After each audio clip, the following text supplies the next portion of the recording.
Olá pessoal, História em Movimento está de volta e hoje é um programa especial para mim, porque eu tenho um compromisso em levar boas histórias, histórias que podem transformar.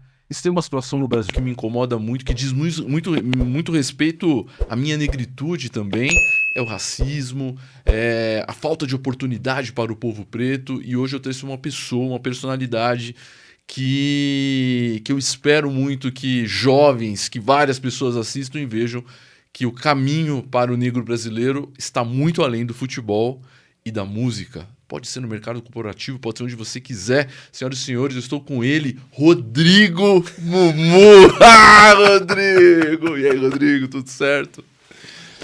Satisfação total. Obrigado. Eu ia te chamar de Rodrigo Silva, mas eu vou começar agora. Por que é Rodrigo Mumu, cara? Olha, primeiro, bom dia, boa tarde, boa noite, seja o horário que pode ser. Boa madrugada. Boa madrugada vai bem, cara. Boa. Vai bem.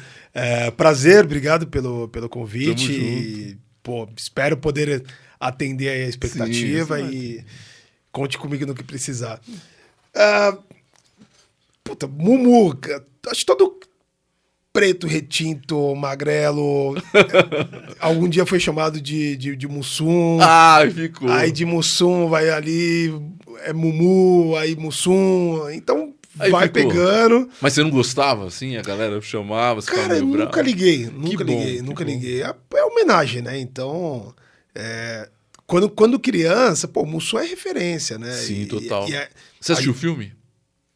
Não, o filme eu não assisti. Mano, você tem que ver o filme do Mussum, cara. E eu passei a admirar muito mais o Mussum, tanto na parte do humor, quanto como figura pública, assim, cara. Já começamos com boas indicações. O cara é muito Mas bom. o Mussum, pra mim, ele é uma referência muito boa. Um cara que veio do samba, né? E olhou uma oportunidade. Ele não era um comediante, mas pessoas viram graça nele, né? Então, ele aproveitou aquela brecha e só foi. E marcou o nome dele na história, né? Marcou, nossa, e assim como tantos outros. E eu acho que é isso, né, cara? Acho que o Mano Brown falou uma coisa que é verdade, assim, que ele fala que o negro brasileiro ele tem que ser sempre, que a mãe dele falava isso pra ele, 2 vezes melhor, assim, tem que trabalhar muito mais. Eu queria saber que na sua vida, você que... Posso falar que você é um publicitário, Rodrigo? Sim. Porque o mercado publicitário, eu não vou mentir pra você, é um mercado que você não vê muitos negros, assim. Quase quantos? É difícil. Hoje tá melhorando, mas eu venho da área de publicidade tem 18 anos. E aí?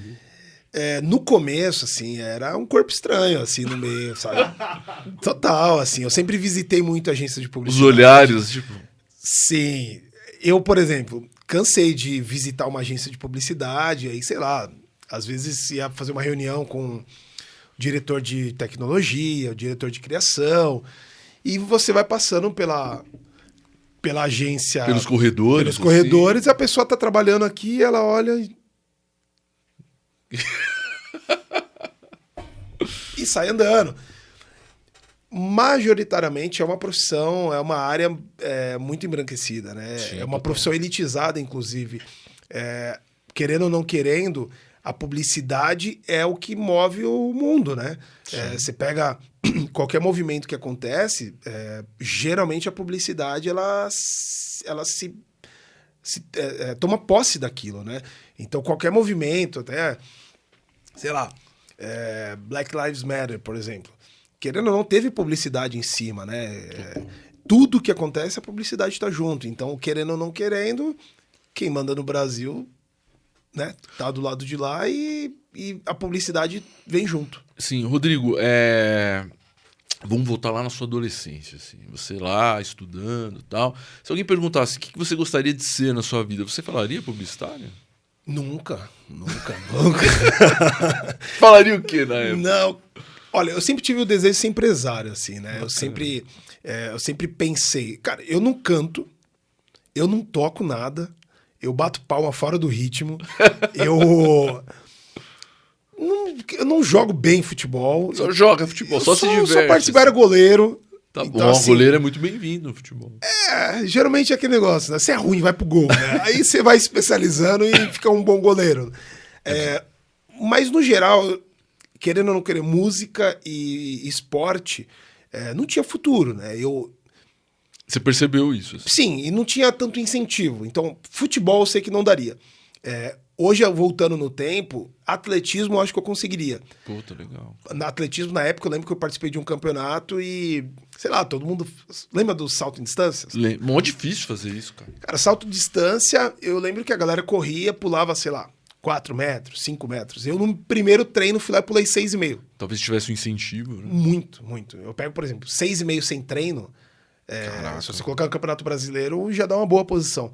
Isso eu com 14, 15 anos. Entendi. Mas ninguém vai ver futuro. Tô falando de 20 anos atrás. Meus pais não iam ver futuro nisso, sabe? Até hoje, o atletismo não dá dinheiro. Né? Até os atletas olímpicos... Que é uma pena, né? Muito, cara. Muito, assim. Você pega a ginástica olímpica, por exemplo. Eu acho um absurdo de verdade, assim. A Rebeca Andrade não tá milionária. Total. Eu acho, assim, um jogador de futebol mediano ganhando 1 milhão por mês. Cara. Mas aí, eu vou ter que te fazer uma provocação agora. Por quê? Vamos lá. Porque eu acho que entra muito na esteira da publicidade, que também entra muito na esteira do interesse das pessoas, entendeu? Porque por que futebol é caro? Por que se paga tanto? Porque tem interesse. Então as marcas também querem estar ali. E aí rola tudo isso. A lei da oferta e demanda, né? Exato, entendeu? Não tem como fugir muito disso. Mas eu concordo com você no fato que deveria ser muito mais valorizado, entendeu? Sim. E eu nem digo que o futebol devia ser mais desvalorizado. Eu digo que poderia ser pulverizado esse dinheiro. Total. Eu acho que a marca, quando você pega um jogador mediano, que ele ganha 1 milhão por mês... O Yuri Alberto, por exemplo. É um absurdo. Eu nem falei o nome, hein? Mas você pensou no Yuri Alberto. Olha, do jeito que tá meu Corinthians... Ganhamos ontem, cara. Olha então, isso. Ganhamos. Mas querendo ou não querendo... Tá difícil. Pela grana, é pouco. Pela grana, pouco. é pouco futebol. Sim. Sabe? Eu até vi uma matéria dos caras do Penta falando, não vai ter Hexa. Não vai. Eles falam, não vai ter Hexa, porque realmente, assim... E qual que é o problema pra mim de tudo isso? Pensa no seguinte. Você ganha 100 mil reais por mês. Você teria o mesmo pique todo dia de ralar igual você rala hoje? Muda, né, cara? Muda. Você fica manhoso já. Fica, cara. Agora você pensa, você joga futebol... Tem jogo 2 vezes na semana. Aí você treina, beleza. Ok, ali o treino é puxado, todo mundo sabe. Mas, cara, é prazeroso. Sim. Entendeu? Além disso, você ganha dinheiro com publicidade, você ganha dinheiro com... Tem o ego, a vaidade. Que faz muito, parte. reconhecimento. Então, querendo ou não querendo... Vamos ser sinceros. É muito dinheiro pelo trabalho que se tem. Eu acho isso. É muito dinheiro para o pouco trabalho que se tem. Você paga muito, né? Paga-se muito. E o cara hoje, sabe, um moleque de 15 anos, ganhando 10. Passou pro profissional, ele vai pra 80. Aí ele fez uma boa temporada, ele vai pra 100, vai pra 150. Vem alguém, vende ele e já tá ganhando 1 milhão por mês, assim. Isso pra família dele é lindo, mas pra ele como pessoa, não tem como. A cabeça vai... Cara, a cabeça não tem como. Você pega, por exemplo, o Neymar, todo mundo critica muito o Neymar, tá? Mas eu sempre falo, só critico o Neymar quem tem inveja dele. Por quê? 99% das pessoas... Isso vai dar um corte. Só critico o Neymar quem tem inveja dele. É muito bom. Cara, pensa o seguinte. Se você vai fazer uma crítica no Neymar, por exemplo, eu entendo que as pessoas falam, mas ele, tá curtindo a noite, tá curtindo a vida. Você no lugar dele não curtiria? Lógico. Todo mundo. Então, assim, você não ter o que ele tem... mas não veio o Penta, o Hexa. Aí põe a culpa nele. O cara faz sozinho. Mas é uma expectativa que você tá colocando nele, né? Total. Ele, de repente, tá feliz assim, acabou. Respeito isso, entendeu? Senta com o Ronaldo Fenômeno e pergunta assim, quando você ia fazer gol e jogar, quando você olhava pro lado, tinha quem? Sim. Se você não tivesse um dia bom, tinha 5 pra resolver por você. Ou aí você pega o Neymar, no dia que ele não tá bem, ele olha pro lado, tem quem, cara? Total. E não é todo dia... Pega as 3 Copas, as últimas 3 Copas, cara. Muito difícil. E não é todo dia também, é que as pessoas também talvez tomem como referência, o Michael Jordan. O cara tinha uma mentalidade absurda, assim, entendeu? E até pros companheiros dele era muito difícil conviver com ele. Ou o Kobe Bryant, ou o LeBron James. Aí eu tô falando de exemplos do basquete, da NBA. E aí você traz isso pro futebol. E você vê talvez o Neymar curtindo a vida, aquilo dá um... Oh, mas ele não é... Oh, não é, e aí, meu? Não é, cara. Eu, no lugar dele, faria a mesma coisa. Mas você não estava no lugar dele, Rodrigo, e você precisou estudar. E aí, como é que foi essa parada? Cara, vamos lá. Eu com 15 anos, mais ou menos, eu venho de escola pública e eu pensei exatamente o seguinte: eu preciso para uma escola particular. Eu tive o privilégio, e tenho até hoje, de ter meus pais vivos, casados e se dão bem. Isso faz toda a diferença. Muito. Isso mexe na minha... Isso me deu a oportunidade de ter uma estrutura dentro de casa. Ter um pai faz muita diferença. Muito, muito. Então, assim, eu posso dizer que eu tive o privilégio ainda de acima disso, ter um pai foda. Não sei, tu foi uma palavra, não sei Não, pode falar. A gente coloca os pi... Tô brincando. Pode falar. O fato de ter um pai muito foda e uma mãe também... te dá uma estrutura de falar... Uma sustentação. Né? Eu lembro dessa cena, assim, cara, paga a sua escola e não precisa ajudar dentro de casa. Nossa, que legal, hein? Só vai. E eu tive a minha consciência desde cedo de que, tá, beleza, eu vou pagar minha escola. Eu vou ficar duro todo mês. Mas eu também tenho que estudar. Não posso comprar um tênis, um suco, nada. Se eu te contar, olha só, dos 15 aos 18 paguei escola. Nossa... Aí terminei a escola, fui pagar a faculdade.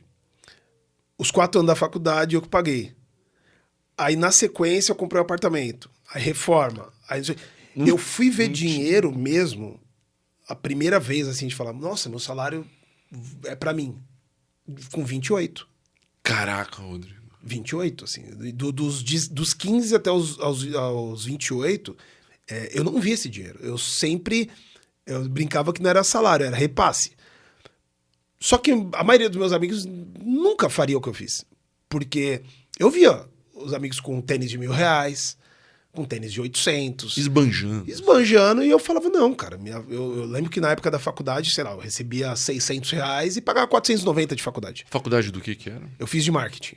Eu havia feito administração 2 anos. Na matéria de marketing, eu falei, é isso que eu quero pra minha vida, e tranquei.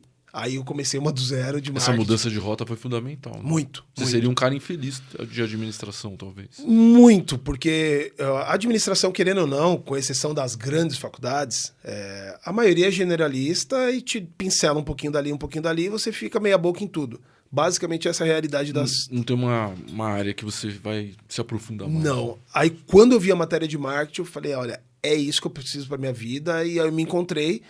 E com ela, eu arrumei um estágio, aí que eu entrei na área de publicidade, e eu lembro que a faculdade inteira, todo mundo falava, tá, é difícil de entrar. Depois que você entra, você nunca mais sai. Eu lembro que eu falei, eu preciso de uma oportunidade, nem que seja a mínima do assistente de estagiário, eu quero ser, sabe? Tipo, estagiário do estagiário. Sim. Estagiário júnior. E posso ser sincero, foi o que aconteceu. Caraca. Apareceu uma vaga de estagiário. Era uma agência? Na agência FBIS, que foi minha escola lá.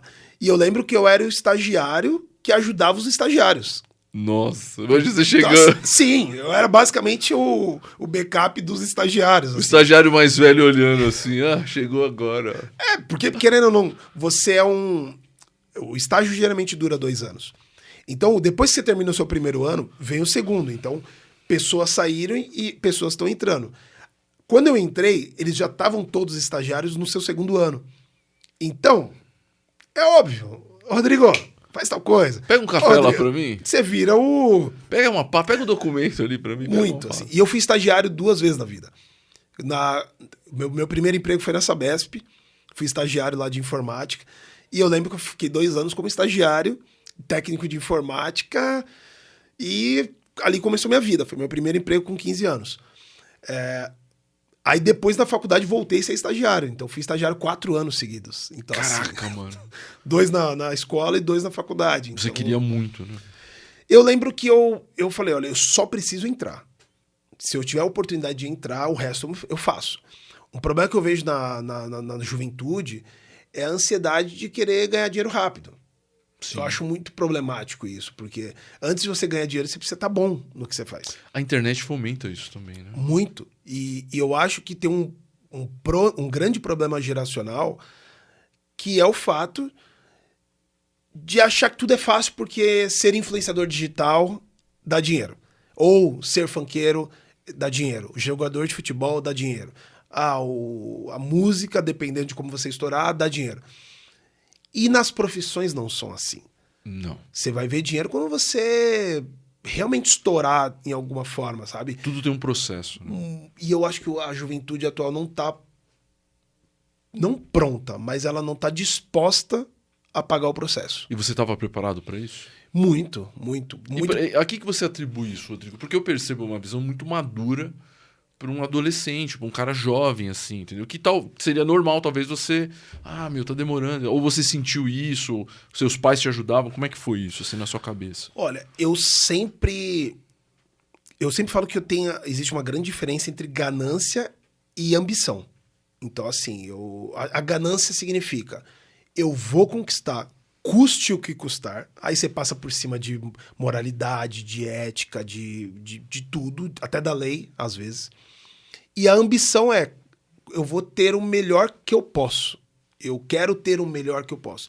E eu sempre fui um apaixonado por viagem. Eu sempre pensei, poxa, eu posso ter tudo desde que eu vá atrás. Então, eu tive essa educação dentro de casa de que o céu é o limite. Então, dentro de casa você não se prende a nada. Só saiba que existe um processo e meus pais sempre foram muito soltos. Meus pais são muito jovens. Vai. Só vai. Cara, eu tô em 38. Meus pais acabaram de fazer 60. Caraca, mano. Meu irmão tem 42. Então, assim, meus pais foram jovens muito cedo. Foram pais muito cedo. Muito. E, por exemplo, minha mãe engravidou com 16. Nossa. Cara. Meu pai também tinha 16. Então eu cresci num lar muito jovem. Meu pai é caçula, minha mãe é caçula, eu sou caçula. Então, como foi um lar muito jovem, ninguém quis. Meus pais não quiseram ver a realidade do que eles estavam vivendo. Não. O que nós queremos? Nós queremos ter uma família. Meus pais saíram lá do final da Zona Leste, falaram, vamos para Guarulhos começar uma nova vida. E aí, nesse processo, começou uma nova história pra gente. Com isso, automaticamente vieram novas possibilidades dentro de casa. Então, eu sempre falo que o fato de meus pais permitirem não pagar conta para poder estudar... Fez toda a diferença. Fez muita diferença.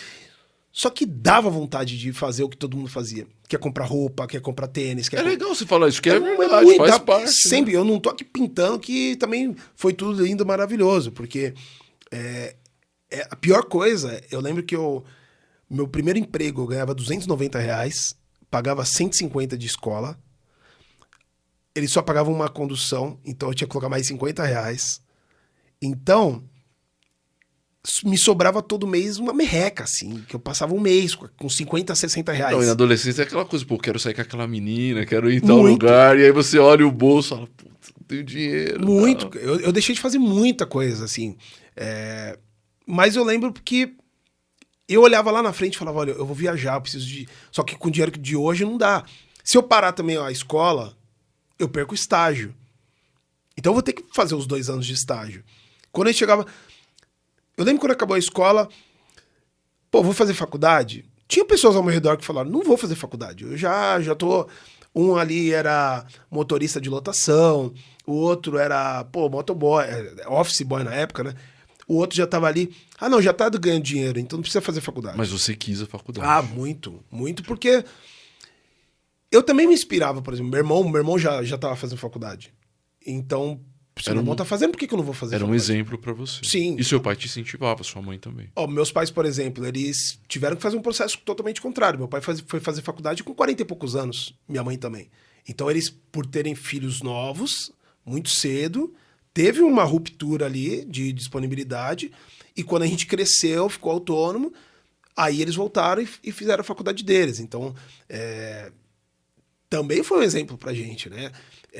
E eu lembro que, na época, as pessoas que eu também andava, um tá fazendo faculdade, o outro também. Os que não estavam, eu também olhava um leve declínio ali, sabe? É um querendo fazer uma coisa errada, mais pendente ali pra ir seguir um caminho errado. E querendo ou não, a educação, eu sempre falo, a educação, ela salva as pessoas. Sim, a educação, ela é fundamental. Foi fundamental na sua vida. Muito, muito. Todo jovem de periferia, ele todo dia acorda com uma oportunidade de fazer coisa errada. Pô, leva isso aqui ali pra mim, de quanto que eu te dou? Dou R$2.000 pra você. Cara, caraca, R$2.000. Cara, vamos tirar a moralidade do jogo. Possibilidade de ganhar dinheiro fácil, sem trabalhar muito. Todo mundo quer? Todo mundo quer. A questão do fácil é o que seria o cenário perfeito para todo mundo. Pô, trabalhar pouco e ganhar bem é o que todo mundo quer. Mas a vida não é assim. E tudo que geralmente veio fácil é porque tem alguma... Porque se fosse fácil, o outro faria. Sim. Por que na sua vez, é fácil e tá tudo bem? E você sentia isso? Ah, sempre, sempre. Tive vários amigos que... Rodrigo, quando você conversa comigo, e isso na internet, todo convidado que vem, a gente dá uma pesquisada, dá uma olhada, eu percebo uma força mental muito grande, assim. E aí eu te perguntar uma coisa, você disse que viu os olhares, você já na agência de publicidade e tal, como que você trabalhava com isso? Porque não adianta a gente falar que não tem racismo no Brasil, porque tem. E você sabe muito bem disso, nós sabemos disso. E quando você estava lá, e você percebia esses olhares, não sei se talvez comentários... Isso não te feria de alguma forma ou você estava focado no seu objetivo e isso nem chegava a te atingir? Olha, eu sempre tive uma postura que a pessoa pensa duas vezes, né? Porque é comum que... Isso eu sempre falo para as pessoas pretas, isso. É muito comum de pessoas pretas baixarem a cabeça para tudo. É muito comum e é cultural porque é o sentimento de inferioridade. Nem é culpa dela, às vezes. Sim, isso é cultural de 500 anos atrás. E vem... Só que eu sempre tive essa postura de, cara, tudo bem, você é branco, eu sou preto, tudo bem, e eu vou fazer as mesmas coisas que você. Eu sempre tive isso. Eu posso não fazer no seu tempo, mas quando eu quiser fazer, eu vou fazer e eu vou alcançar aquilo. Eu vou te dar exemplos práticos, tá? Quando eu pisei na agência a primeira vez, eu sempre gostei de futebol. Muito. E eu sempre assisti, cara, acompanhei Real Madrid, Manchester City, United, Barcelona. Eu sempre assisti na TV. Eu lembro que tinha um brother que ele trabalhou na agência comigo e ele não repetia a camiseta de futebol. Todo dia ele ia com uma camiseta de futebol diferente. Camiseta de futebol é cara. Muito.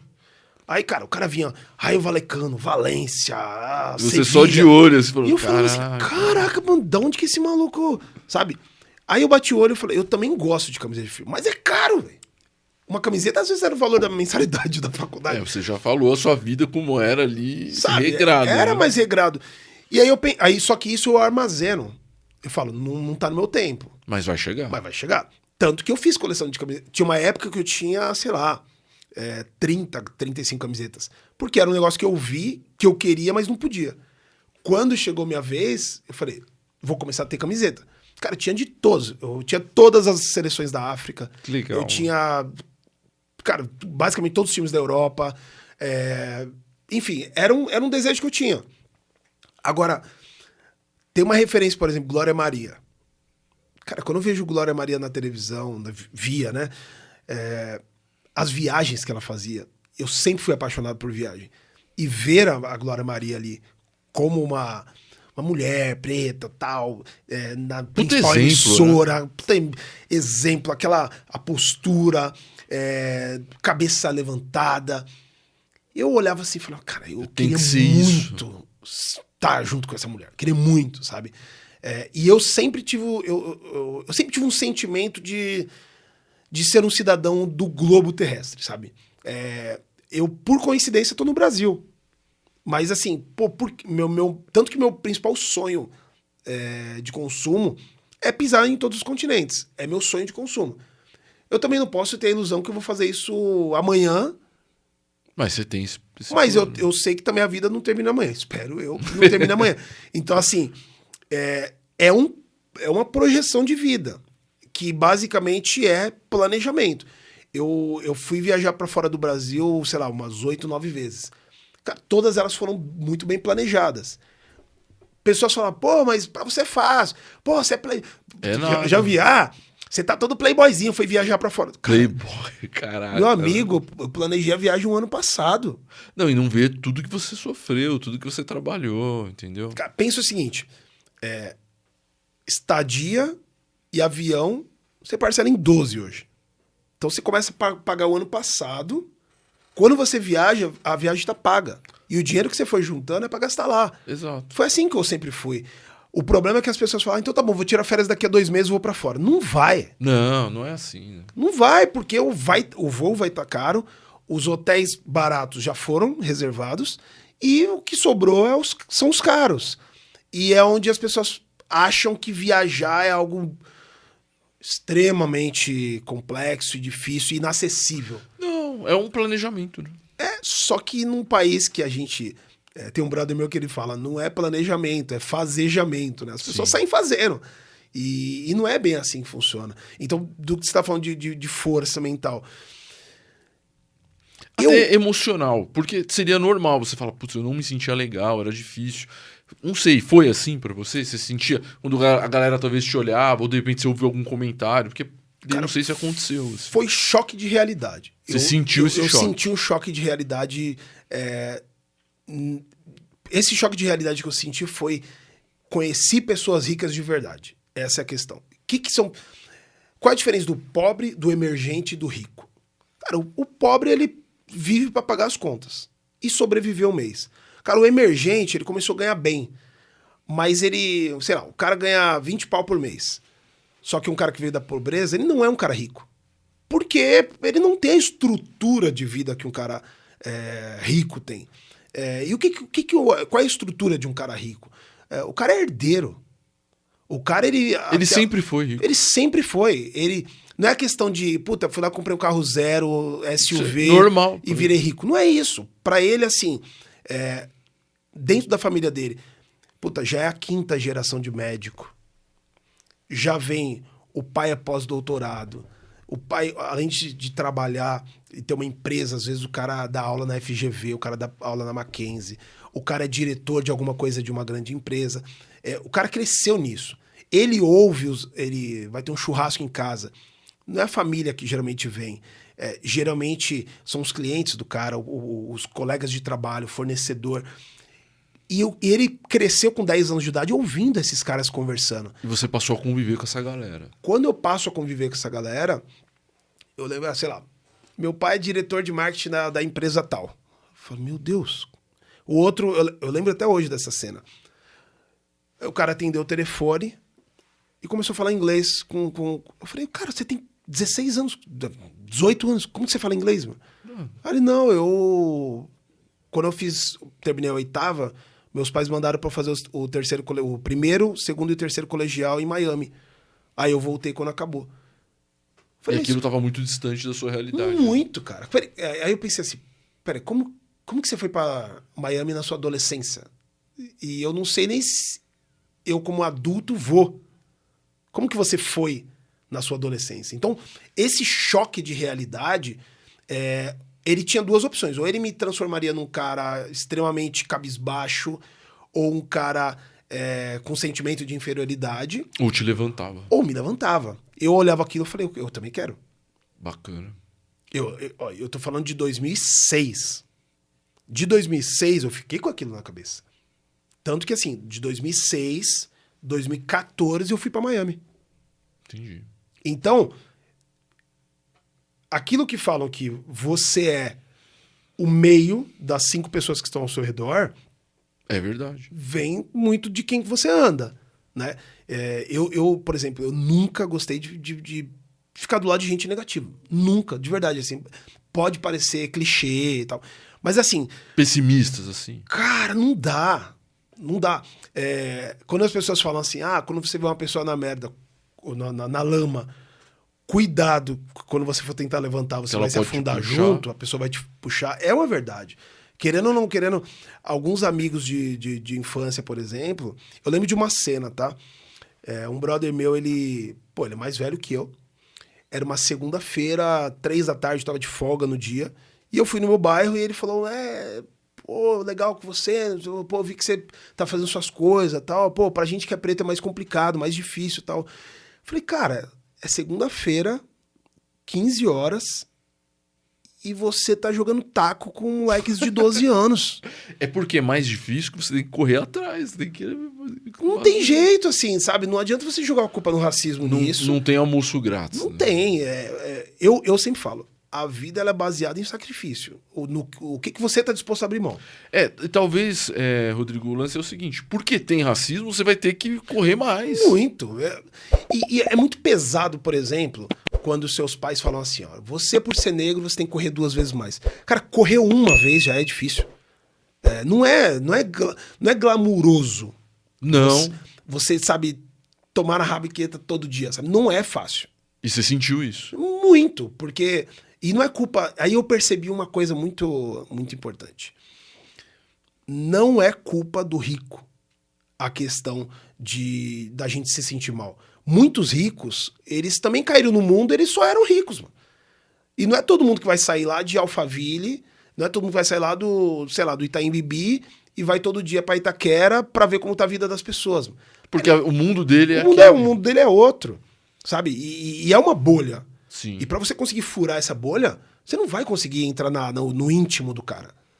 Você não vai conseguir. Porque é uma bolha. E você pega jogador de futebol, pega as pessoas que estão ao redor dele. Todo mundo tá interessado no dinheiro dele. Acha que é amizade? Acho que não. Não, é o dinheiro dele. Só que o cara rico de verdade, o cara que ele vem de berço, ele tá muito encrostado, vamos dizer assim, com os amigos de infância, com os amigos da faculdade. Que também são ricos. Que também são ricos. Então, ele não tem noção. Me dá um motivo para ele ir lá em Guaianazes para ver como que é de perto a vida das pessoas. Entendo. Ele não faz isso no dia a dia, porque ele também tá envolvido com o ritmo da vida dele. É muito difícil. Mas ele sabe que existe. Sabe. É impossível o cara tá alheio assim, entendeu? Olha, se você mora numa bolha, algum fator tem que chamar a tua atenção de falar assim,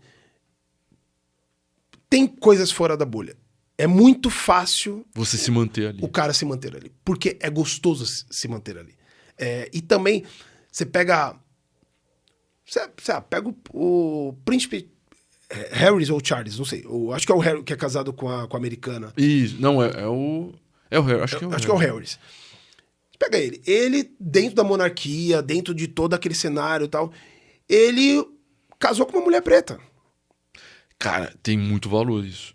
E quando ela... Abriu mão de tudo isso. E quando o cara abre mão e fala, eu quero viver a vida junto com você, ele tá quebrando... Não é nenhum paradigma. Tudo isso que você tá falando, da bolha, dos ele amigos... quis ver o que tem dentro fora da bolha, mas ele é um caso. Se você pegar a cada 100 playboy... Muito difícil. Você vai dizer que tem um que quer furar a bolha. Que é o cara que fez amizade. E geralmente sabe onde fura a bolha? Onde? Quando esse cara... sei lá, na faculdade teve um amigo bolsista. Sim. Ou na escola, o filho eu era o bolsista. da empregada. Entendeu? Quando você pega, por exemplo, o filho da empregada da escola, ela conseguiu colocar o filho dela na escola. A realidade dele é uma e a realidade dos alunos são outra. Se esse cara é um cara gente boa e esses playboys abraçarem esse menino... Que é difícil também. Muito difícil, porque geralmente ele é a piada. Sim. E aí o bullying começa. Se esse cara é gente boa e ganha esses caras juntos, vai ter um choque de realidade de, cara, vamos tentar te trazer pro nosso mundo. E às vezes, dependendo do poder de persuasão dele, ele também leva essa galera pro mundo dele. E aí é onde esse cara fala... Meu, eu nunca vi favela na minha vida. Sim. Sabe o gringo, Sim. eu querer? Ele, pô, nunca fui numa favela. Pô, vou te levar. Eu nunca fui num samba, só vejo na televisão. Cara, vou te levar. Aí começa um intercâmbio cultural que faz com que essas pessoas olhem e falem, meu, eu nem sonhava que tua vida era assim. O cara passa a ter mais noção da realidade, né? Entendeu? E isso eu chamo nos tempos de hoje, em tempos de diversidade, inclusão, ESG, esse a gente chama hoje do branco aliado. Quem é o branco aliado? Ele é o cara que reconhece o privilégio de ser branco. Só que ele não tá ali na posição de falar, mimimi, Ele entende a luta, ele sabe o que tá cara, acontecendo. existe, como que a gente combate,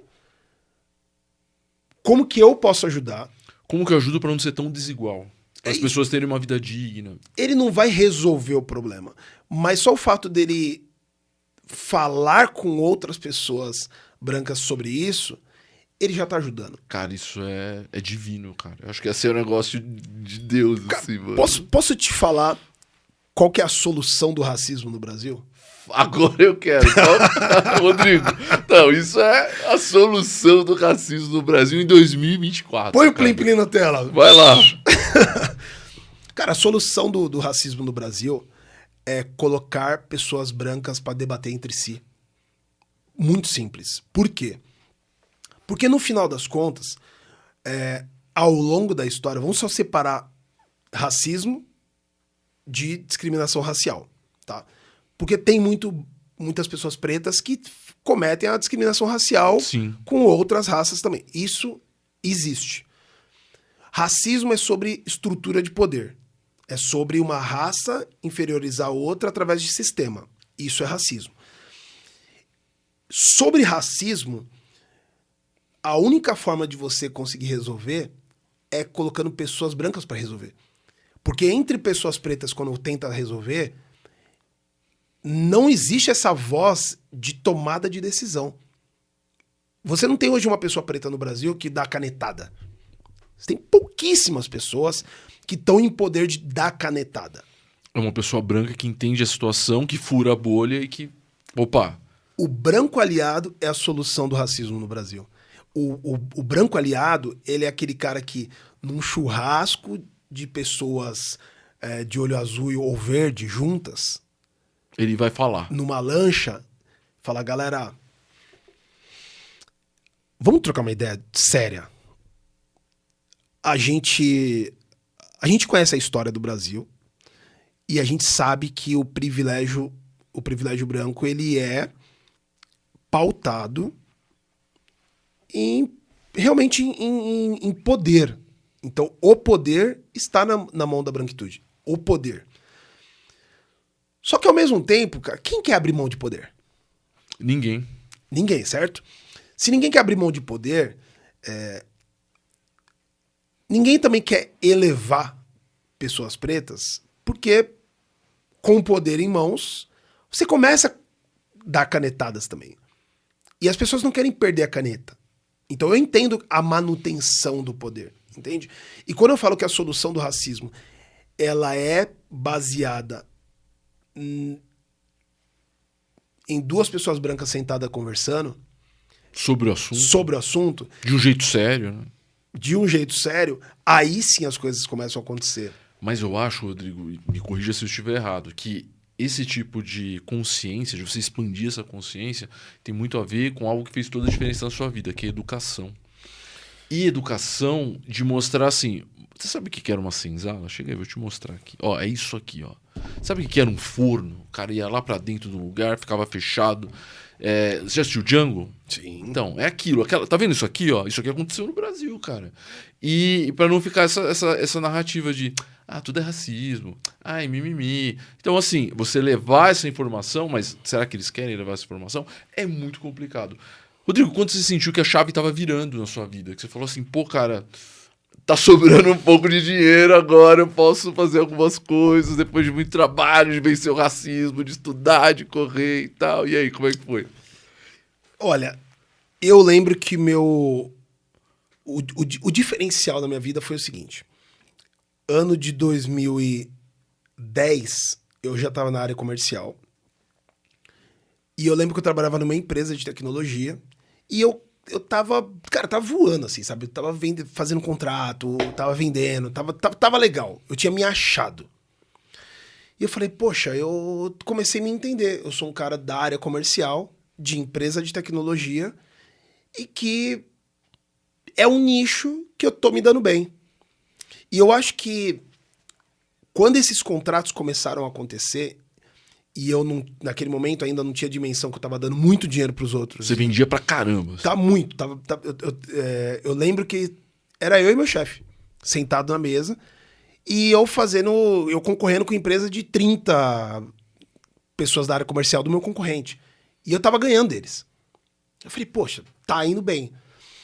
E eu lembro que teve uma empresa que, enfim, essa cena foi muito nítida na minha virada de chave, assim. Um concorrente nosso me ligou um dia, e o cara é português. Ele me ligou e falou, Rodrigo, cara, você tá tirando cliente nosso, eu quero ir pro Brasil pra conhecer você e a gente trocar uma ideia. Ele veio e ele fez uma proposta pra mim e falou, cara, me fala quanto que você quer ganhar que eu vejo se eu posso pagar. E eu falei pra ele, fiz umas contas ali e falei, cara, tô estruturado hoje, então pra eu sair daqui é tanto. Ele olhou e falou, então tá bom. Vamos fazer o seguinte, ao invés de eu te pagar isso que você quer, eu te pago no começo isso. Mas se você me der o resultado que você tá prometendo, ao invés de te pagar aqui, eu te pago aqui. O que você acha? Você já, caraca, meu. Aí eu falei, putz, cara. Você sentiu que seria a mudança ali do... Alguém tá me valorizando bem, sabe? Alguém tá vendo o valor em mim. E aí eu sentei com os caras e falei, tô indo embora, recebi uma proposta irrecusável e eu acho que vai fazer bem pro meu futuro, sabe? Fui pra esse cliente e depois disso eu comecei a empreender. E nessa de empreender foi quando você começa a ter autonomia, você é dono do seu tempo. Eu faço home office tem 12 para 13 anos. Cara, Então, difícil, hein? Antes da pandemia, assim, eu já fazia home office há muito tempo. Eu ouvi todas as piadas que você possa imaginar. Pra você é fácil, você fica em casa. Rodrigo não trabalha, o Rodrigo tá em casa. Eu ouvi de tudo. Mas eu sempre falei, cara, o boleto tá em dia. Hoje você tem sua empresa. Sim, hoje eu tenho um trabalho. Eu tenho algumas frentes, na verdade, que eu atuo. E hoje eu sou diretor comercial de uma empresa de tecnologia de Pelotas, lá no Rio Grande do Sul. E faço, né, alguns trabalhos para ter um Black People, que é o podcast. Então, vamos falar sobre o podcast. Vamos falar do podcast. O podcast é um filho, né, Rodrigo? Fala assim, né? Um filho caro. É um filho caro. É da despesa, Sim, né? sim. Mas é gratificante. Muito, cara. Eu gostei muito dessa experiência. É legal você conhecer as pessoas do bastidor. Porque ali você descobre quem é quem. Ali você descobre quem nas câmeras é uma coisa e por trás é outra. Total. Você descobre também quem é melhor por trás das câmeras do que na frente das câmeras. Verdade. E isso me chamou muita atenção, né? Eu gravei 49 episódios. E nesses 49 episódios teve frustração de pessoas que eu admirava muito e eu caí do cavalo. Teve convidado que cancelou assim em cima? Lógico. Fala aí, Mick. Um monte aqui também. Tipo, mano, dois... Posso falar, amor? Posso falar alguma? Não, é você que sabe. Tá. Mas teve. Teve. Você ficou Teve uma pessoa, puto, teve né? uma pessoa que ela... Eu mandei os links do podcast. Falei, olha, esse é o programa, eu gostaria de te convidar, tal. E eu ia fazer a melhor pauta possível pra pessoa, porque era no dia da mulher. Nossa, E eu separei uma pauta e separei aquele dia pra ela. Estudou convidado e tal. Cara, a gente gravava às 20. 19 horas eu falei, e aí, tá chegando? Ela, ué, é online? Aliás, é presencial, não é online? Nossa, cara. Aí eu falei, mas como assim online? Você não viu o vídeo que eu te mandei? Eu vi, mas eu pensei que a gente ia gravar online. Eu falei, olha, eu tô com 12 pessoas. Caraca. Com 12 pessoas aqui no estúdio Te esperando. te esperando. Fora o custo do episódio, tudo que envolve, né? Cara, você sabe bem, meu, cada episódio quanto custa. E naquela época eu falei pra ela, você aguardou mesmo que fosse online? Ah, mas, putz, eu não sabia.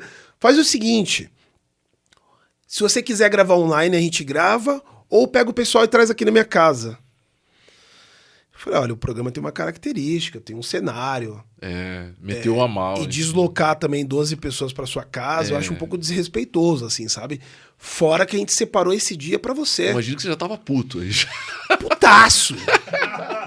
Sabe? Então, assim, teve essa pessoa. Teve uma pessoa que cancelou 2 vezes. Já acontece. A pessoa... tô travada no trânsito. É que você vê que... Ai, meu Deus do céu. Rodrigo, vamos lá. Eu vou fazer uma pergunta pra você, pra gente entrar já no Black People. Não sei se você acompanhou, não acho que o nome dele é Ryan Silva. Você conhece o Ryan Silva? Ryan Silva... Ele é um influenciador negro e tal. Sei. E ele deu um depoimento, eu não vou entrar no mérito dele ser de direita ou da extrema-direita, enfim, que ele falou assim, que ele tava na Europa e ele tem dinheiro, ele tem empresas, ele ganha milhões, ele tem um relógio de ouro e tal, mas as pessoas não viam isso. Elas viam que era um cara negro e ele sentiu aquele olhar de preconceito e tal. E aí eu ia perguntar pra você assim, da onde vem em você, que eu vejo mesmo você sendo esse cara bem sucedido com toda essa trajetória, você tem essa consciência racial. Você não falou assim, agora eu tô na bolha, eu tô meio branco. E não, você sabe de tudo que envolve, mas você parece ter um compromisso em falar assim, não, eu sou um homem negro, eu tenho um compromisso em levar informação, em ser um exemplo. Da onde veio isso em você? Assim, se foi na sua casa, como é que funcionou? Cara, não faz sentido na minha cabeça, tá? Que podia não ser assim, entendeu? Sim, não faz sentido um homem negro ele se embranquecer por conta do dinheiro. Porque Mas rola, hein? Não, sim, aí eu concluo. Porque quem tem o dinheiro e quem tem a melanina desacentuada, vamos dizer assim, ele vai fazer questão de te dizer que você é negro. Porque ser rico é uma coisa, ter dinheiro é outra. Né? E normalmente, cara, você pode ser um homem negro, fino, bem-sucedido, cultural, um cara culto. Você pode ter tudo isso. Mas de verdade, você é um homem negro. Até o resto da sua vida. Tá na sua cutis isso aqui. Exato. E assim, na cabeça de muitas pessoas, você tem um lugar. E não é lá. E não é lá. E ele sentiu isso. Sentiu. Só que eu, por exemplo, eu sou um cara que o que eu tenho na minha cabeça? Eu vou onde eu quero. E quando eu vou, por exemplo, eu vou vou no Blue Note. Pô, um bar elitizado que toca black music que a gente gosta muito. Então, sei lá, vou no show do Tony Gordon, vou no show da Tula Mello e vou lá. Quando eu chego, realmente, tem eu, minha esposa e mais um gato pingado de pessoas pretas. Só que eu gosto de black music. Eu gosto de blues, de jazz, de funk, de soul. E eu vou pra ouvir a minha música, sabe? Se chegar lá só tem eu de preto, eu também não tô caçando isso, porque eu tô pela música. Sim. É comum que você observa... Mas já aconteceu isso com você? Que é normal. Você chegar e aí... Óbvio que hoje já, você mesmo nessa sua posição já consolidado e você sentia assim que tem uma galera que meio que não... Que olha assim fala... O cara não fala pra você ir embora, mas ele não parece que não tá confortável ali, entendeu? Sim, sim. Por exemplo, eu e minha esposa, a gente... É a Dani que tá aqui. Sim, então, a esposa digníssima que tá aqui do nosso lado. Você pode mandar um recado depois. Inclusive, amor, casa comigo. Casa comigo novamente. Então, assim, a gente foi jogar tênis lá no Parque Vila Lobos. Certo. Então, já é bem diferente. Você Jogar já tá tênis entendendo? no Parque Vila Lobos. A minha raquete tinha quebrado como que é o nome da... A corda da raquete tinha quebrado.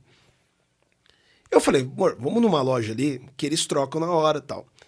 Eu entrei na loja, entreguei minha raquete. Só que tinha um coroa sentado, coroa, grisalho, aqueles caras de lava-jato, tal, não sei o quê. Eu do lado de fora tinha visto isso, né? Porque a loja era de vidro. Eu vi, ele tava lá conversando com a esposa, não sei o quê, conversando com o filho, vai lá, filhão, não sei o quê. Eu entrei, dei bom dia e fui até o caixa. Quando eu olhei pro lado, ele fez assim, ó. Nossa, que bufada, hein? e deu uma bufada e fechou a cara Caraca. e não falou uma palavra enquanto eu tava dentro da loja. Muitas pessoas negras vão falar assim, ai, é racismo, ai, eu me senti ofendido, eu vou lá chegar e vou falar um monte. Sabe o que eu faço? Pegou sua raquete. Eu olho e falo assim, cara, deu risada e o problema tá em você e não em mim. Entendi. Eu acho que nós, como os negros, temos esse defeito de também internalizar. Sim. De falar, poxa, o que eu fiz de errado? Pô, olha o que a pessoa fez comigo, olha isso. A gente precisa começar a culpar a outra pessoa. De colocar a responsabilidade. Cara, o problema é seu, se você tá incomodado comigo. Eu tô de boa. Eu tô muito de boa, sabe? O fato de eu estar aqui sentado, trocando minha raquete... É chato, é chato. Mas, é uma situação chata. E como eu já sou um cara que eu já espero que isso vai acontecer, porque isso vai acontecer, eu tenho que estar prevenido do que vai acontecer. Raramente alguém me pega de surpresa. Raramente alguém me deixa desconfortável, porque o filme já foi escrito. A vida já te preparou, já. Você já passou muitas vezes por essas situações. Eu já sei quando que vai acontecer as coisas. 90% dos problemas quando acontecem com a gente, eu já tenho uma resposta, eu já sei como lidar. Esses 10%, raríssimas às vezes aconteceu. Você tira de letra. As poucas vezes que aconteceu, ou você trava, porque é algo inesperado, e aí vai da tua personalidade. Tem pessoa que é agressiva, cara. É. Entendeu? Eu sou um cara que eu sou... Qual que é meu defeito? Raramente eu vou discutir com alguém. Raramente eu vou chegar e falar um monte. Por quê? Porque eu me conheço. Eu sei que eu sou uma pessoa que, com palavras, eu sou muito duro. Se eu precisar descer o nível. Então eu não desço. Então eu tenho autocontrole. Eu sei chegar, por exemplo, e falar assim, cara, eu não vou acessar esse lugar, porque se eu acessar o lugar, essa pessoa vai sair chorando. Porque se eu precisar acabar com a raça dela, eu vou fazer. Mas eu não vou fazer porque a educação que eu tive é de não fazer. Entende? Então, como que eu lido com isso? Eu respiro fundo. Eu entendo que o problema é seu. Eu não me culpo. E eu falo, eu tô aqui mesmo. Da hora. Eu tô jantando e quem vai pagar minha conta sou eu. Puta autoestima, isso é legal demais. Cara, vamos supor, você vai viajar para um país. Posso contar só uma experiência aqui? Pode, lógico. Contei. Cara, em 2017, eu tava com 31, mais ou menos. Eu falei, eu preciso fazer alguma coisa por mim, cara. Eu nunca fiz nada por mim.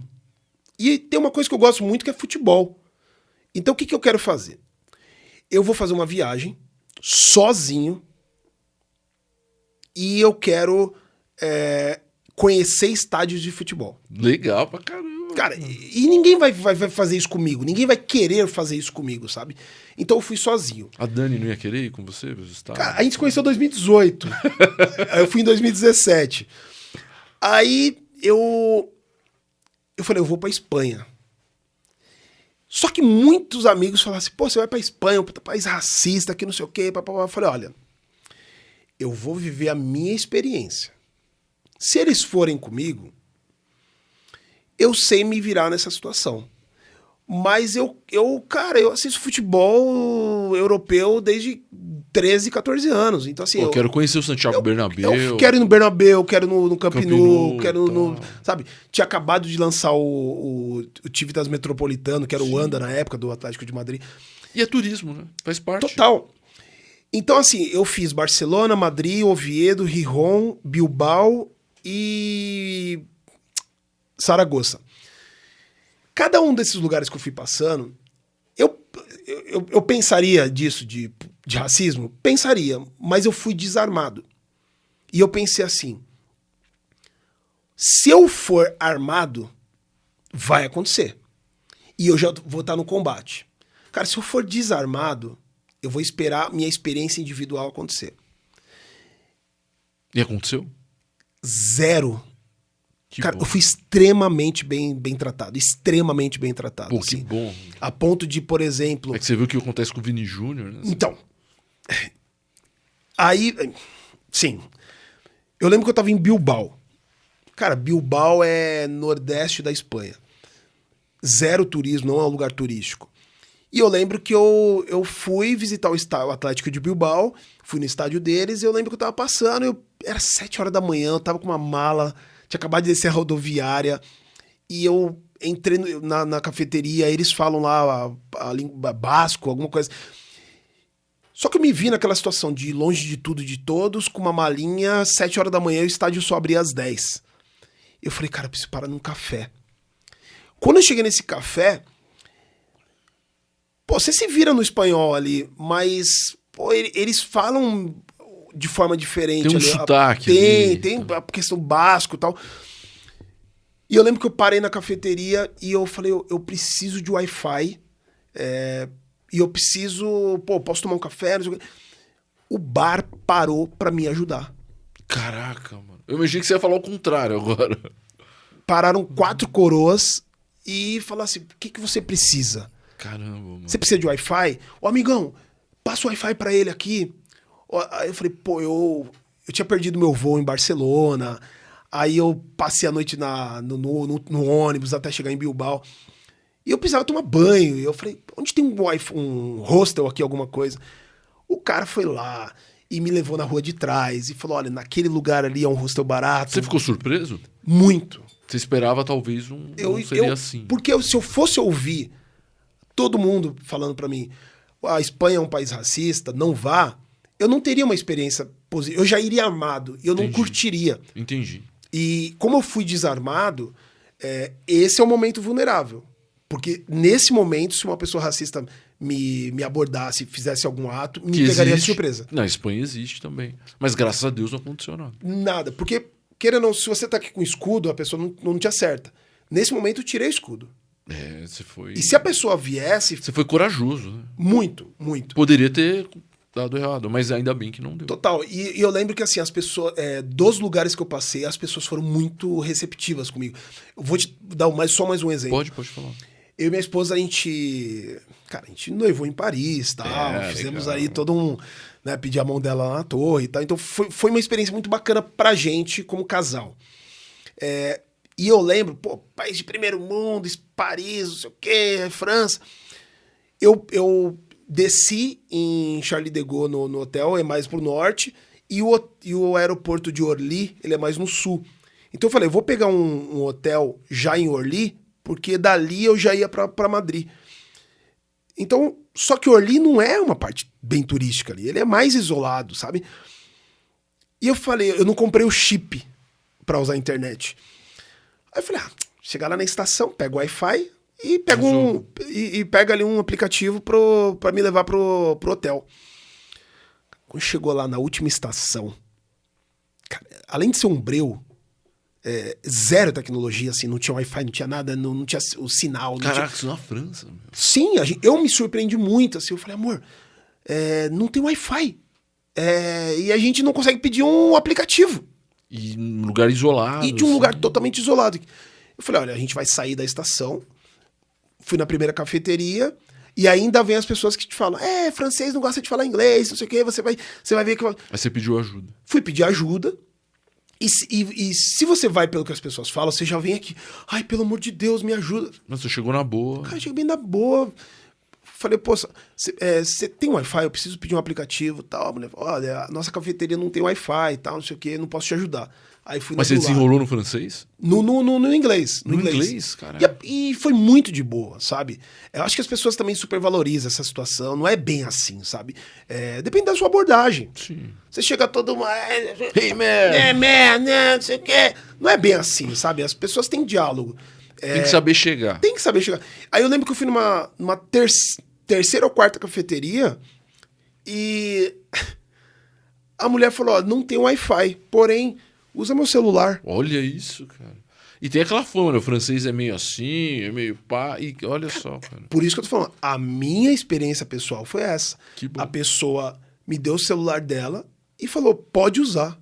Você usou ali. Me pegou de surpresa de uma forma, aquilo, Quebrou, o gesto, assim, que me falou, quebrou. caramba, mano. Me quebrou. E eu falei, caramba, a pessoa nem, além de me dar a possibilidade de dar continuidade, me deu o celular pessoal dela.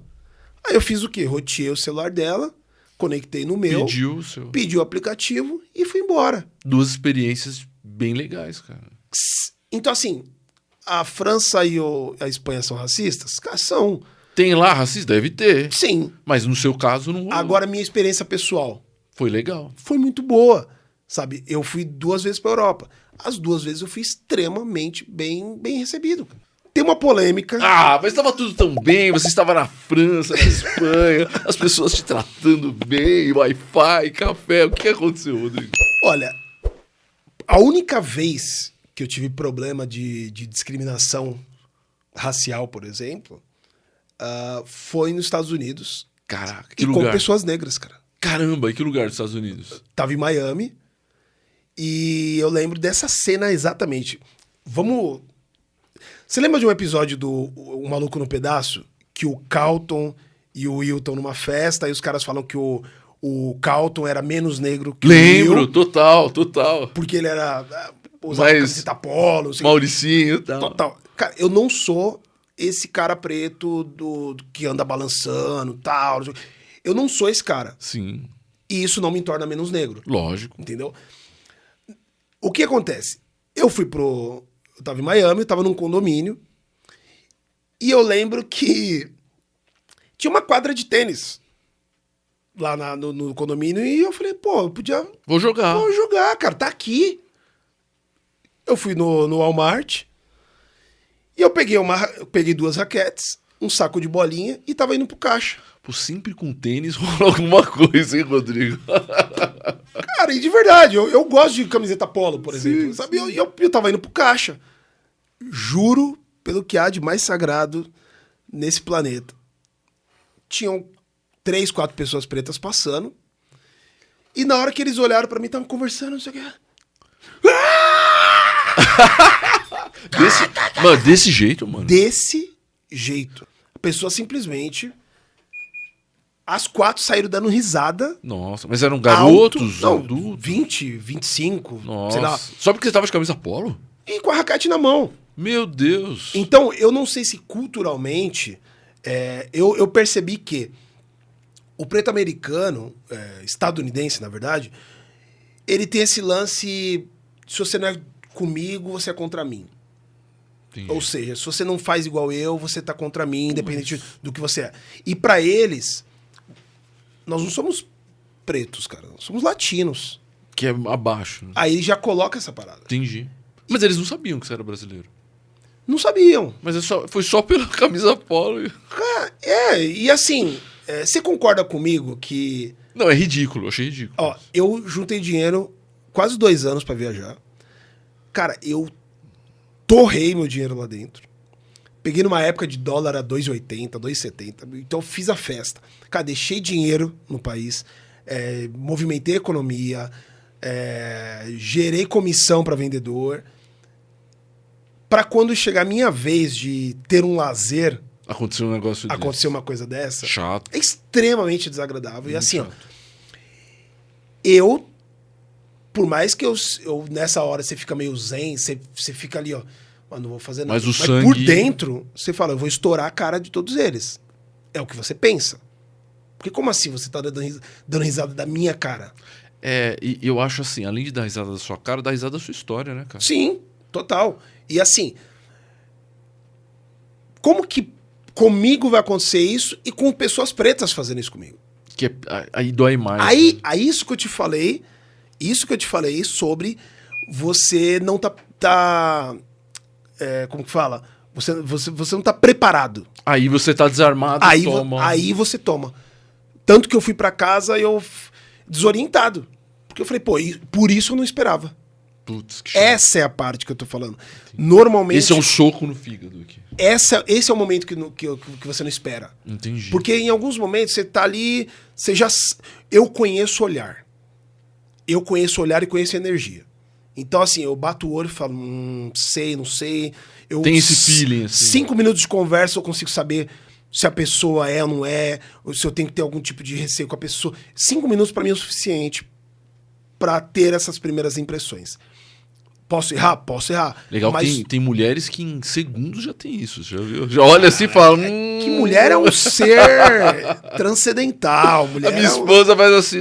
Eu falo, o que tem? Não, essa pessoa... E é verdade, acontece. Sim, total. Então, assim, é triste você... Você ficou magoado, né? Muito. Porque como que eu sou extremamente bem tratado na Espanha e na França, E lá, e quando eu vou nos Estados Unidos, eu sou... teoricamente deveria ser acolhido, né? Exato. Como que eu posso ser descredibilizado ali por pessoas pretas, Só porque você queria jogar tênis. tá ligado? Isso Zoado. me bateu. Isso me Zoado. bateu. Isso é me zoado. bateu. Mas assim, eu acho estranho até porque a Serena Williams, a Venus Williams, elas são, uma bandeira americana no esporte, são negras, assim, jogam tênis. Tem o filme dela, não sei se você já assistiu também, que Sim. é muito bom. História de Nossa. vida absurda, Absurdo, entendeu? absurdo. Enfim, rapidinho, Rodrigo, estamos indo já pro final do nosso bate-papo. A gente falou sobre muita coisa e eu quero só retomar uma coisa importante. Essa consciência racial, isso já era um papo na sua casa? Você buscou informação? Você estudou? Como é que foi isso? Porque é uma coisa que você tem, dá pra perceber isso. Em casa sempre foi o seguinte, meus pais, eles educaram a gente pra ser livre. Só seja. Então, não é uma questão de, olha, você é preto, você... Cara, você é livre. Só tome boas decisões. Esse era o papo. Certo. E a conversa era, você tem a liberdade de fazer, mas confiança é uma coisa que é um espelho. Se quebrar, é uma vez só e não tem como remendar. Então, meu pai e minha mãe sempre deram muita liberdade. Então, a questão de consciência racial, ela... De você saber lidar com essas situações. a lidar com a situação vem da liberdade. Porque Como assim, Rodrigo? a partir do momento que você se sente livre das suas escolhas, das suas responsabilidades, você é livre no lugar que você está, significa, você não vai dizer quem eu sou. Eu sei o que eu sou. Muito bom isso. Entendeu? A partir do momento que você não tem as mordaças, basta você ser responsável. Então, sempre foi essa troca. Nada me define. Assim. Não. Eu percebo que muitas pessoas, quando elas... muitas pessoas que ficam... começam a ganhar dinheiro, e a sociedade até enxerga dessa forma, começou a embranquecer. Isso acontece por... Primeiro, uma vez eu estava falando na entrevista do Black People com a Shongani, por exemplo, e ela falou uma coisa muito importante. Cara, isso vem do auto-ódio. Jogadores de futebol, por exemplo. Jogador de futebol é auto-ódio. Ele começa a ganhar dinheiro, o que ele faz? A primeira coisa, uma loira. Troféu. Parece que já vem no kit, assim, entendeu? Por que isso acontece? Por auto-ódio. Esse cara, ele não se reconhece como pessoa bonita. Falta de autoestima. A autoestima é muito baixa. Não tem essa liberdade. Não tem. Então, assim, de alguma forma, ele olha e fala, já Agora tenho dinheiro. Eu tô melhor agora, né? O dinheiro, ele faz o que na cabeça desses caras? Tudo quando eu era pobre e não poderia ter, com o dinheiro eu vou passar a ter. Na escola, provavelmente esse cara, quando ele olhava a loirinha da escola, ele achava inacessível. Agora eu Agora posso. com dinheiro, eu vou mostrar pra ela que eu tenho. Agora eu vou ter.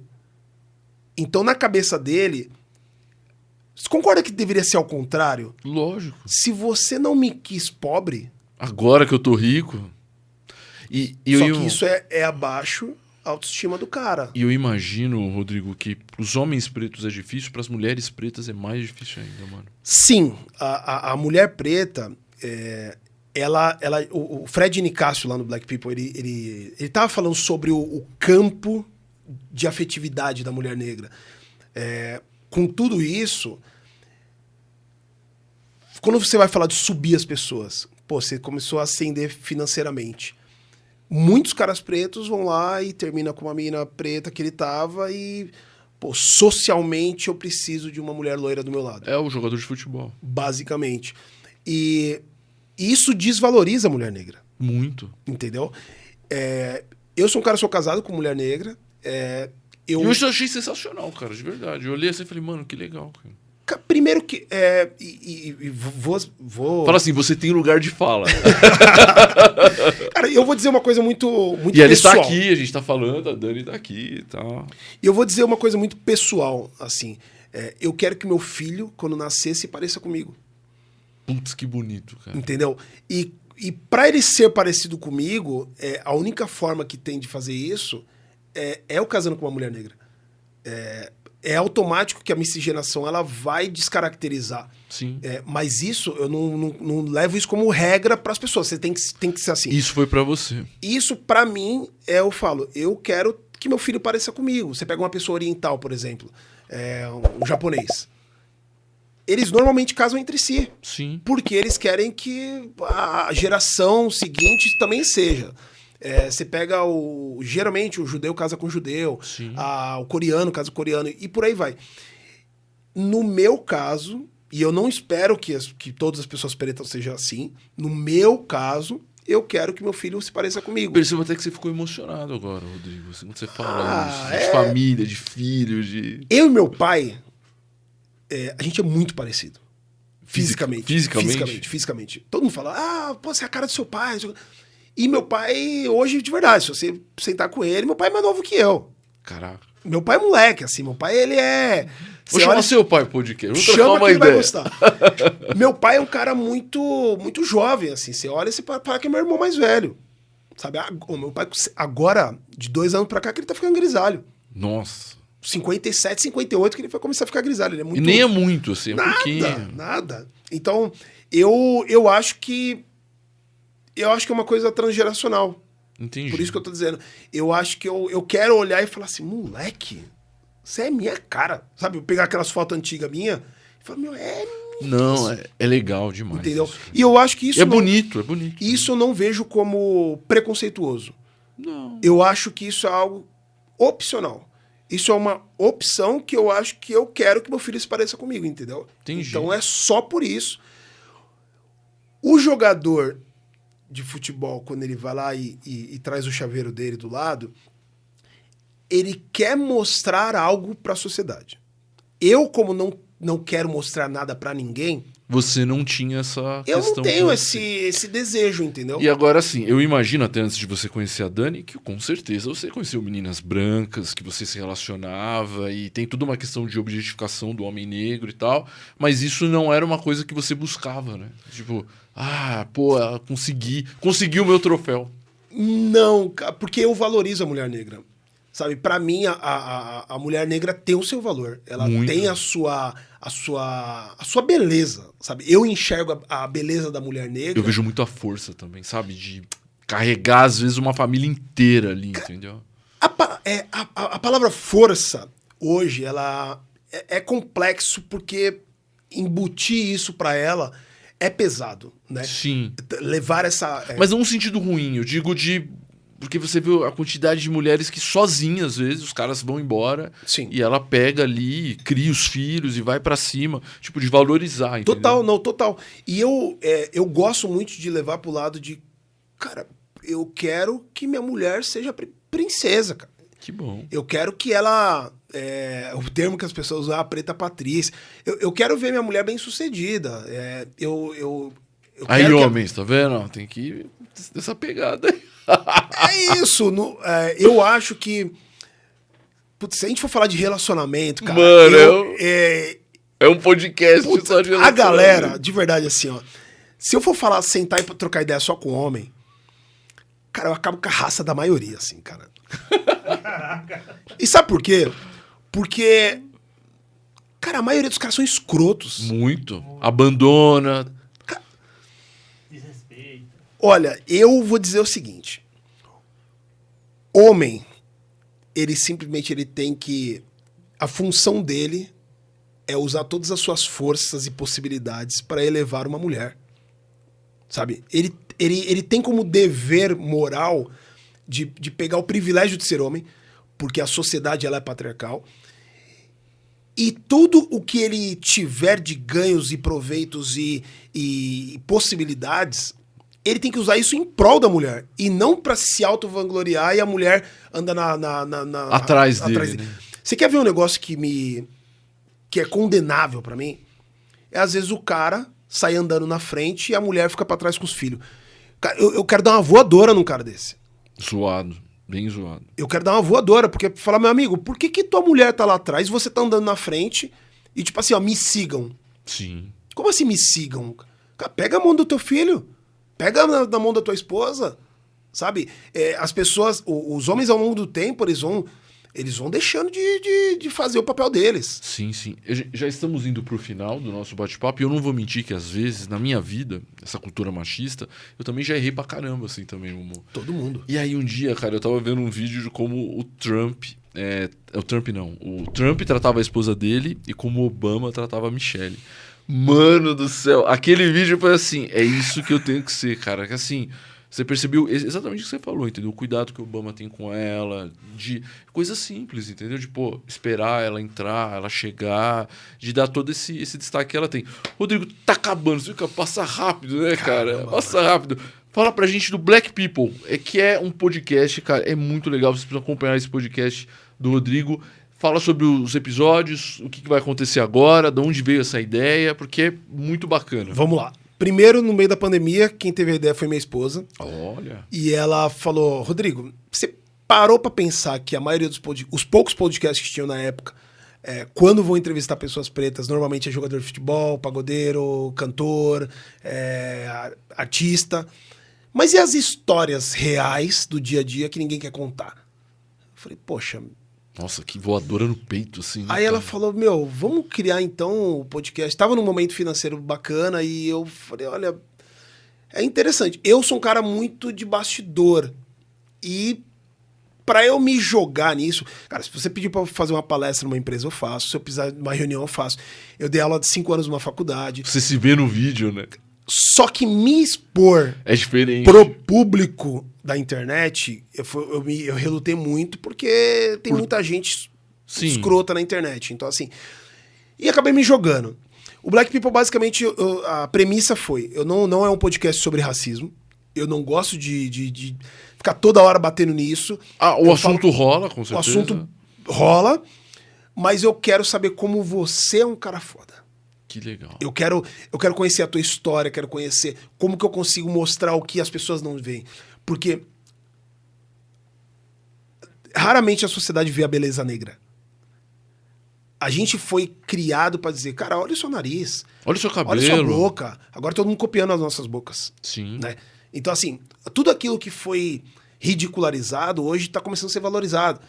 Então, assim, eu enxergo a beleza negra, eu enxergo o valor da cultura negra, eu valorizo a história da música negra brasileira e mundial. Riquíssimo, riquíssimo. E isso precisa ser dito e discutido, inclusive. Então, o podcast a gente gravou 49 episódios. A grande maioria deles é para mostrar as histórias incríveis. Estamos no Spotify, estamos no YouTube, no Instagram. Dos convidados em si, o bate-papo sempre foi muito Tranquilo. Assim. muito leve. Qual foi minha inspiração? Um Maluco no Pedaço. Uma família negra, bem-sucedida, que por coincidência eram pessoas negras. Essa foi a vibe do Black People. Cara, por coincidência, nós somos pessoas negras, mas aqui é um papo para todos, não é um podcast de preto para preto. Ele é um podcast para todo mundo. Podiam ter mais podcasts assim. Muito, muito. As pessoas falam assim, mas quando você põe Black People, você não tá nichando para pessoas negras? Não. A gente quer expor histórias negras que poucas pessoas dão esse espaço. Entendeu? E pra gente foi muito bem recebido. Rodrigo, e tem uma coisa que eu acho que não tem preço, assim, que é você trabalhar a autoestima de pessoas negras que tem toda essa carga que você falou. Pô, você é feio, seu nariz é feio. Aí olha na TV o cara preso e tal. E ele vê o Black People e fala, pô, meu, olha isso. Tem muito além de futebol, aquilo que eu falei, de samba. Tem histórias muito legais de gente bem sucedida que tá levando a sua vida. Vou fazer só uma pergunta pra você. Faça. Com quantos... Vamos trocar. Vamos trocar. Vai lá, Rodrigo. Cara, com quantos anos você olhou no espelho e falou assim, cara, eu sou bonito? Cara, demorou na minha vida. Assim, pra eu olhar e ter essa consciência, assim, pô, eu sou bonito. Acho que depois da adolescência, cara. Então veio cedo ainda pra você. Não, depois da adolescência, eu já tinha uns 20 e poucos anos, vai, que eu falei, pô, legal, assim, entendeu? Porque eu, assim, é aquilo, eu me questionava por muito o meu cabelo, olha como é o meu cabelo. E eu vi os caras fazendo cabelinho arrepiadinho, cortes, e eu tentava, e alisava, e não rolava. Então, assim, eu me entendi. Eu me entendi um homem negro, nunca tive problema com isso, mas lhe é negado muitas coisas, entendeu? E aí você fica nesse meio do caminho, entendeu? E hoje não, hoje eu falo, mano, eu quero deixar meu cabelo crescer mesmo. Tinha uma galera que fala, Solan, agora eu falo, mano, é igual você falou, pra você, eu tô de boa comigo, entendeu? Isso é muito legal. De forma geral, você ainda conseguiu Na juventude. na juventude. Uns 20 e poucos anos. Eu fui ver beleza em mim, cara, eu tinha 30, 31. Nossa, mano. Entendeu? E isso porque, enquanto você dá a voz para os outros, quem vai dar a chancela de você falar você é bonito, enquanto você deposita nos outros, vai vir tarde. Sim. E eu demorei para entender isso. O mundo fala o contrário pra você. A televisão vai falar o contrário, a mídia, a publicidade vai falar o contrário. E você é publicitário, né? Sabe disso. Sim, no bastidor da coisa. Mas assim, se você colocar na ponta do lápis, e eu falo isso para todas as pessoas pretas que estão assistindo, você tem que se achar. Se você esperar as pessoas te considerarem como uma pessoa bonita, atraente, bem-sucedida, seja lá o que for, não vão te dar essa chancela. Então você tem que criar essa chancela e tocar o barco. E cuidar da tua autoestima, porque ninguém vai fazer por você. Caraca, essa foi boa, Rodrigo. A voz da comunidade negra no Brasil. Vamos fazer aquela brincadeira das perguntas, porque no Instagram do Rodrigo é muito legal, assim. É a Dani que faz isso. A né? Dani. Eu sinto que ela te provoca. Muito! Assim, que você tá ali e tal. Vou fazer 4, facinho, assim, de boa, hein? Ó. Vamos lá, ó. Ai, Jesus. Martin Luther King ou Nelson Mandela? Martin Luther King. Eu sou pacificador. Mas o Mandela... Também. O que o Mandela fez na posição que ele tava e ele não se vingou de ninguém, eu acho absurdo, cara. Sim, eu acho que o Mandela, ele teve a questão de depois entrar na política e tudo mais. E toda vez que você entra na política, querendo ou não querendo, você tem que se misturar com as situações políticas, sabe? Então eu acho que o Luther King, ele tinha uma questão mais genuína, vamos dizer assim, sabe? Ele realmente quis bater o racismo de frente e ele usou a máquina que ele tinha, que era a igreja. Então, assim...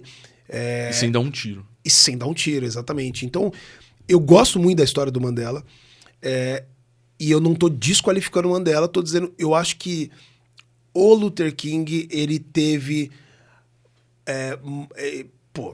e o cara morreu com isso, né, meu? Então, assim...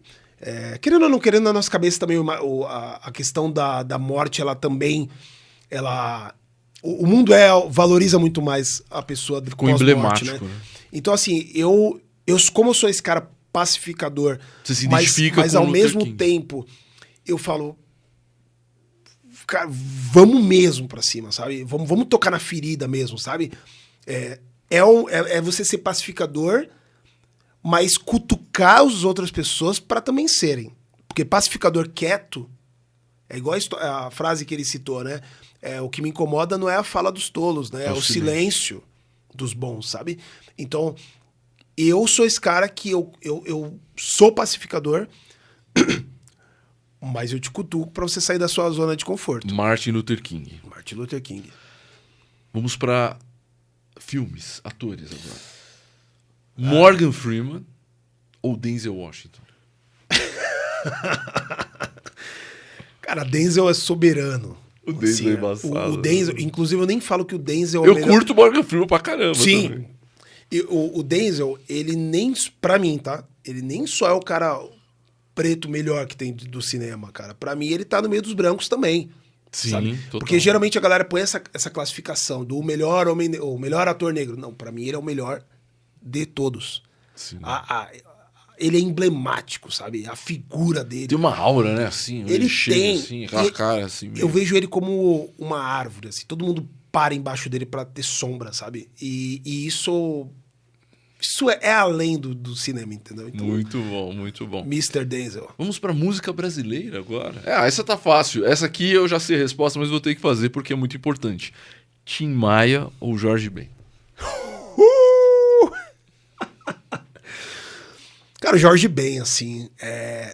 O Jorge Ben, ele é um cara muito à frente do tempo e ele muito mais criador do que o Tim Maia. E o Tim Maia, ele vai para os Estados Unidos e, enfim, bebe na melhor fonte possível e vem e desenvolve o seu.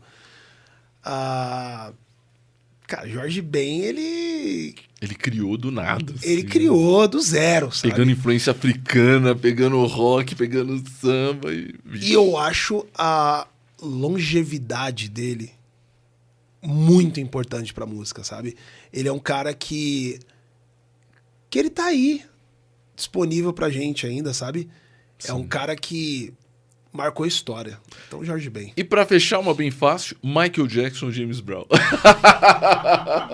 Não me complica.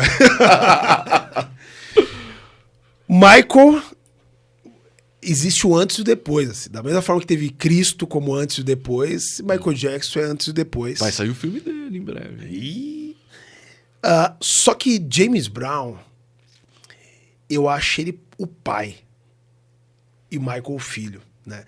Tem uma cena muito emblemática que o James Brown, ele sempre trazia o seu auxiliar lá, que ele trazia e colocava uma capa nele, nos shows.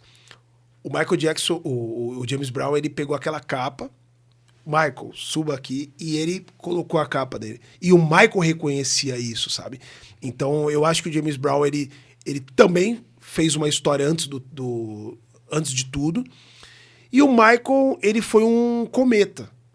O Michael, ele alcançou tudo, a todos, o possível e o impossível. Pagou um preço alto. Né? E pagou um preço alto, a mídia difamou ele. Acabou com a vida do cara. A gente cresceu ouvindo, sobre pedofilia, não sei o que lá. Quando descobriu, a maioria era mentira.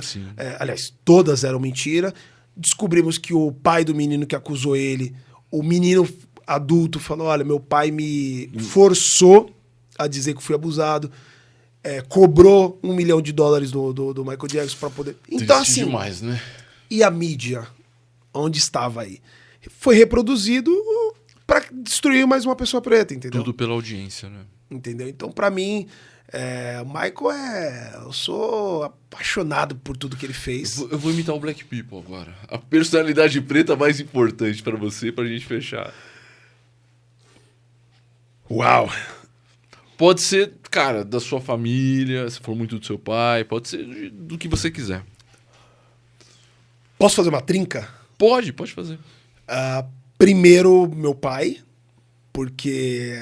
É o começo de tudo ali. O cara mais culto que eu conheço, o cara que mais lê, o cara que a religião dele é o samba. Todas as referências que ele for te dar, olha, o dia que Noel Rosa falou isso, olha, o dia que o Cartola falou isso. A religião dele é o samba, então ele é uma inspiração muito próxima pra mim. Eu tenho que colocar... Cara, eu falei duas, né? Calma. Mais duas. Você já falou seu pai, faltam duas ainda. Que são referências, né, pra você. Sim. Sobre intelecto, eu acho que o Joaquim Barbosa, ele é o nome do intelecto da minha geração. Então, ele realmente foi de 0 a 100. E pena que esse cara não foi presidente do Brasil. Puta exemplo. Para mim, ele deveria ser o presidente do Brasil. E é isso. E aí a referência maior para mim, Luiz Gama.